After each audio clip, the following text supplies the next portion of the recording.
Hi, my name is Sylvie. I am a certified health coach and fitness trainer. And in today's video, we are going to talk about food cravings. I hear you.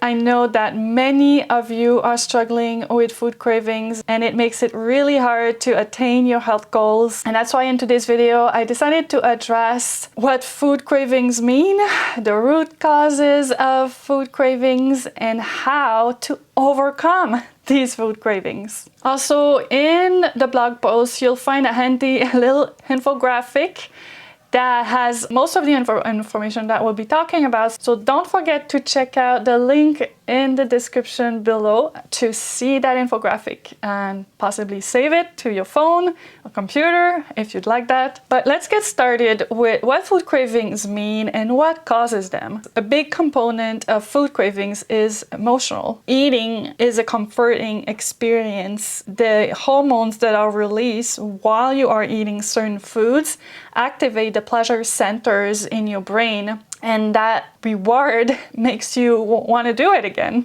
However, sometimes food cravings are also a sign of some mineral or vitamin deficiencies that you can address through your diet, and we'll talk about that. And sometimes food cravings are also due to some emotions that you are feeling and that you are struggling with processing, and we will address that as well. One of the main things that I wanted to address when I decided to write this blog post and create this video was the connection between specific mineral and vitamin deficiencies and food cravings. There are many charts online that you can find that make the connection between those, and I wanted to look into that and create my own. But I quickly discovered that there is definitely a lack of evidence to support these claims. When you look at the information online, the same mineral deficiencies are usually attached to the same types of cravings, but you can't really find sources to support those claims.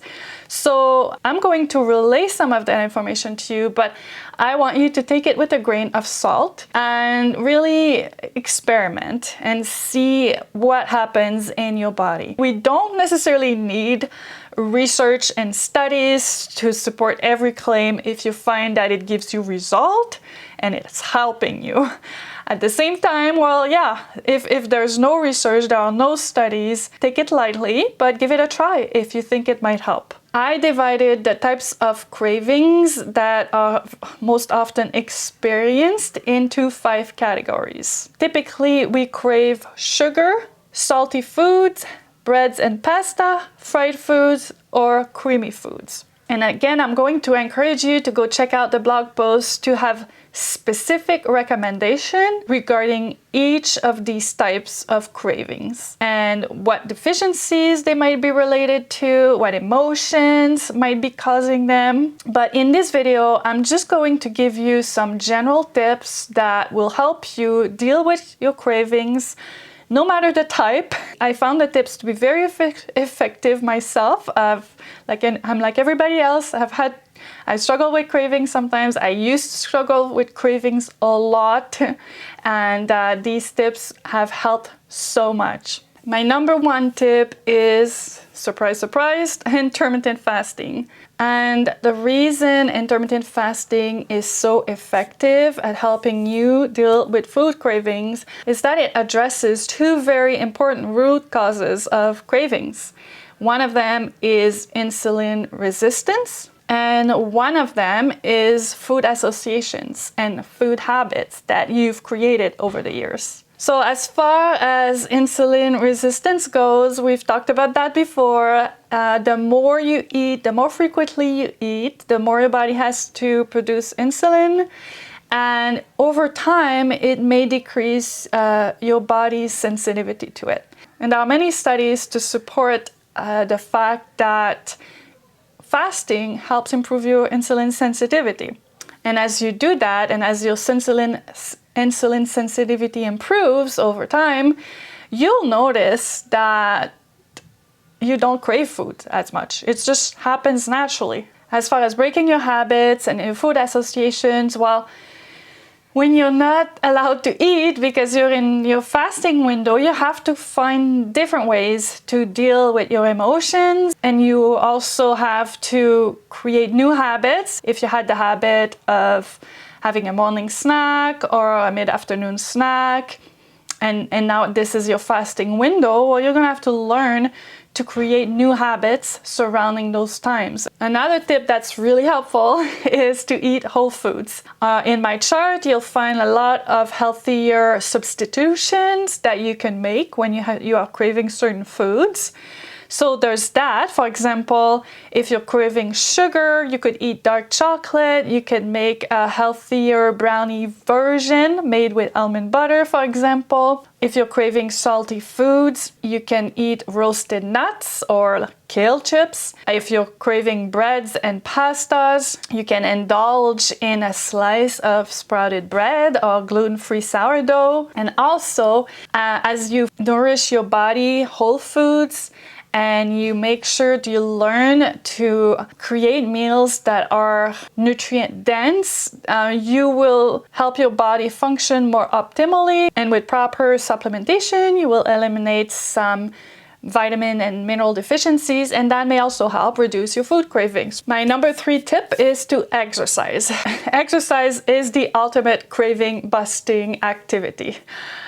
I mean, I think most of us have experienced it. You're craving a food and then you go out for a walk, you do a 30-minute workout and the craving's gone. It works like magic. So definitely that's a super important aspect of dealing with your food cravings. That also has to do with your brain's pleasure centers. As you exercise, your brain is producing some feel-good hormones that are also produced when you indulge in the food cravings that you're trying to avoid.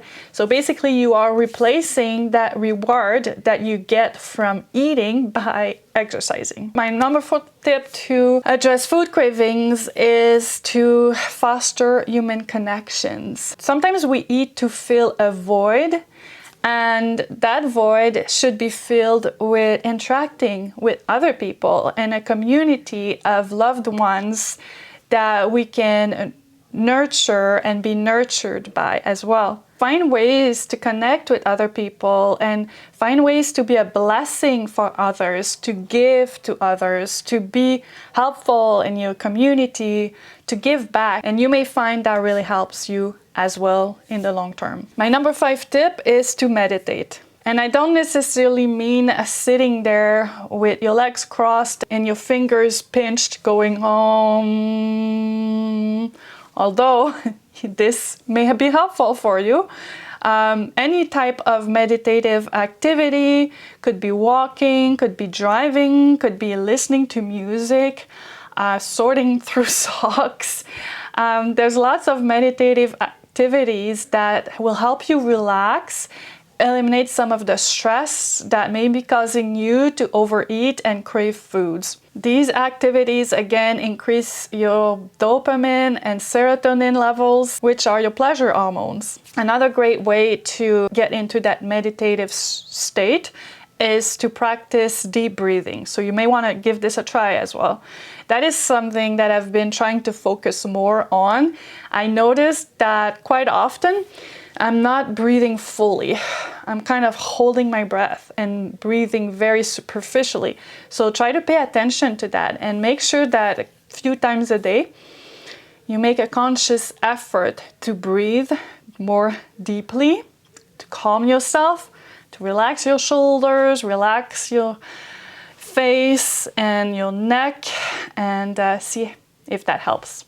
And my last tip is to spend more time in the sun. And if you're like me, you live somewhere dark and cold during winter, you can always use a bright light as a substitute. But it's been shown that spending time in the sunshine or in a bright light helps improve your mood. And again, since many food cravings are caused by feeling of loneliness, depression, boosting your mood and your energy will be very, very helpful. So yeah, those are the tips I had to share with you. I hope you found them helpful, and don't forget to check out my intermittent fasting 101 workshop if you want to learn more about how to use intermittent fasting to reach your health goals. I think you'll find it super helpful. It's a 10-minute workshop. It's very quick, but it has all the basic information that you need to get started with intermittent fasting the right way. Thank you for watching, and see you next week.